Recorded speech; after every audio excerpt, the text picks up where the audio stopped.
তারেক রহমানের স্বদেশ প্রত্যাবর্তনে ধানের শীষের পক্ষে জোয়ার তৈরির আশা বিএনপির। প্রচারণা শুরু হলেই সফর করবেন সারা দেশ, রাজনীতিতে যুক্ত হবে নতুন মাত্রা।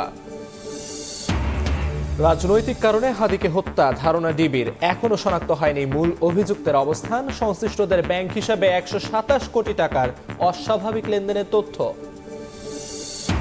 জেঁকে বসেছে শীত, উত্তরে হাড় কাঁপানো ঠান্ডা, ঘন কুয়াশায় চুয়াডাঙ্গায় দুদিন দেখা নেই সূর্যের। 2 ঘন্টা বন্ধের পর মানিকগঞ্জের পাটুরিয়া ও আরিচাঘাটে ফেরি চলাচল স্বাভাবিক। বাণিজ্যের আড়ালে দেশ থেকে পাচার হয় 75% অর্থ, গবেষণার তথ্য। সুরক্ষা কাঠামোর দুর্বলতাই কারণ, বাণিজ্যিক ঘোষণাপত্রে নজরদারি সিদ্ধান্ত কেন্দ্রীয় ব্যাংকের। এবং অধিকৃত পশ্চিম তীরে 19টি নতুন বসতি স্থাপনে অনুমোদন ইসরায়েলের। নিন্দা সৌদি আরবের, উদ্বেগ জাতিসংঘ মহাসচিবের। গাজার 3 স্থানে হামলায় 4 ফিলিস্তিনি নিহত।